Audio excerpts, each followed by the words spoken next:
नमस्कार, भारत लाइव देख रहे हैं आप। बिहार में एमएलसी चुनाव की 5 सीटों पर महागठबंधन ने किसी तरीके से जोड़तोड़ करके प्रत्याशी तो उतार दिए हैं, लेकिन सीपीआई को और राजद को एक एक सीट मिलने के बाद महागठबंधन में असंतोष फैल गया है। जहां मांझी जी कुछ स्पष्ट बोल नहीं रहे हैं, लेकिन अंदर अंदर ये खबर आ रही है कि मांझी जी इससे नाराज हैं। उन्हें लगता है कि महागठबंधन अगर एक भी सीट देनी नहीं थी तो कम से कम बात तो कर सकती थी, एक विवाद होता, एक बात होता। और कहीं ना कहीं जो सार्वजनिक रूप से मांझी जी मांग कर रहे हैं कि जैसे कि बाकी गठबंधनों में होता है, उसी तरीके से महागठबंधन में भी एक कोऑर्डिनेशन कमेटी बने और किसी भी चुनाव से पहले ये रणनीति तय हो जाए कि किसको क्या करना है, कैसे चुनाव प्रचार करना है, और सीटों का समीकरण भी उस वक्त ही तय कर लिया जाए। लेकिन इस बार फिर से जदयू बड़े भाई बनते हुए सीटों का समझौता राजद और जदयू के बीच कर राजद को एक सीट देकर और सीपीआई जहां उपचुनाव हो रहा है उसमें एक सीट सीपीआई को दे दिया गया। अब जहां एक तरफ यह फैसला महागठबंधन के हक में लगता है, न्यायोचित लगता है, वहीं इस फैसले के खिलाफ मांझी और कांग्रेस उतर चुके हैं। मांझी ने खुलकर बात नहीं की है, लेकिन कांग्रेस की तरफ से कई बार ये बयान दिए गए कि इस चुनाव में कम से कम वार्तालाप करके सीटों को एडजस्ट करना चाहिए था। हमारी तरफ से भी कई लोग चुनाव लड़ने के लिए तैयार थे, अगर ये बात हो जाती तो शायद हम मान जाते। हालांकि बाद में जब सीटों का फैसला हुआ और कांग्रेस को ये समझ में आया कि कहीं ना कहीं यहाँ गुंजाइश कम थी, तो कांग्रेस ने अपनी तरफ से वक्तव्य जारी कर दिया था कि हमें कोई दिक्कत नहीं है, हम महागठबंधन के प्रत्याशियों का समर्थन करेंगे। लेकिन अब खबर आ रही है बहुत भयानक। इसके बावजूद 3 प्रत्याशी कांग्रेस की तरफ से मैदान में उतर गए हैं। ये सारे कांग्रेसी प्रत्याशी विभिन्न एमएलसी के चुनाव की सीटों पर महागठबंधन के प्रत्याशियों को चुनौती देने के लिए उतरे हैं।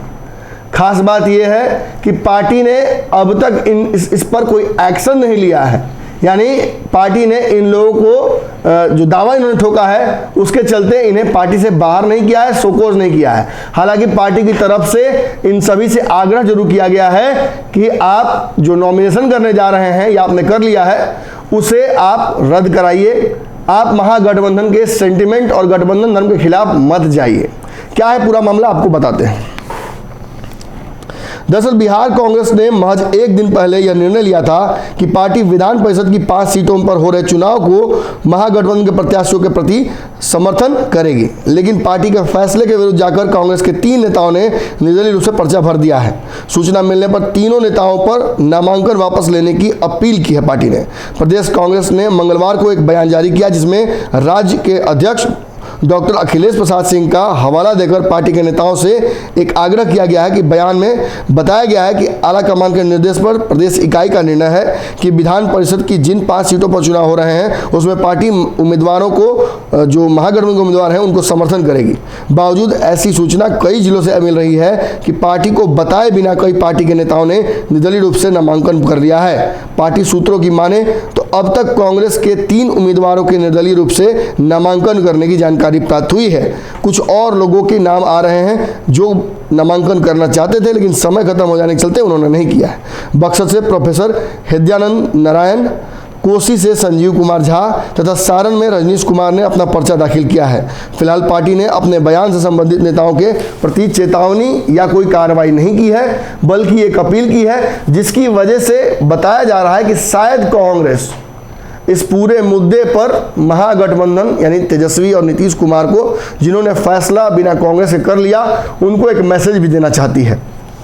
देखिए, जिस तरीके से कल सुधाकर सिंह को लेकर जदयू ने एक अंतिम अपील तो नहीं कह सकते हैं, इसे चेतावनी कह सकते हैं, चेतावनी सी थी, प्रोफेसर अरविंद नंदन के माध्यम से एक पत्र जारी करके जदयू ने मांग की कि सुधाकर सिंह पर जल्द ही एक्शन ले राजद, तेजस्वी यादव, वरना महागठबंधन का धर्म नहीं है और इस धर्म के आधार पर अगर काम नहीं होगा तो कोई भी फैसला नीतीश कुमार स्वतंत्र रूप से ले सकते हैं या पार्टी उन पर दबाव बना सकती है। निश्चित तौर पर सीबीआई और ईडी के जो छापे हैं, इसके बाद से तेजस्वी यादव और नीतीश कुमार के बीच दरार उठी है, लेकिन किसी तरीके से महागठबंधन की सरकार को चलाने की कोशिश की जा रही है। ऑप्शन भी लिमिटेड है।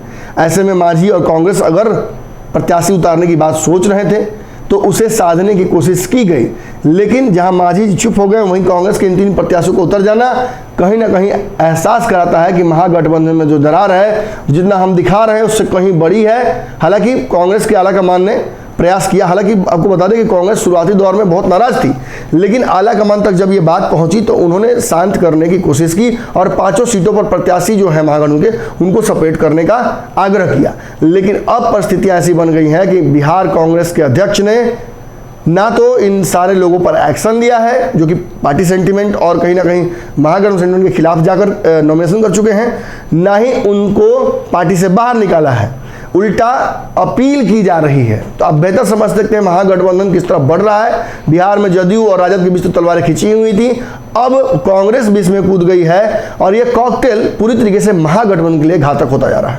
अगर ये वीडियो पसंद आई और वह बिहार के राजनीति और बिहारियत से सरोकार रखेनी तो सब्सक्राइब बटन दबा के चैनल के सब्सक्राइब कर ली। ओजे एगो घंटी बा, ओकरा बटन दबा देला से कुल सटीक और मारक खबर रुआ मुफ्त में मिल जाई।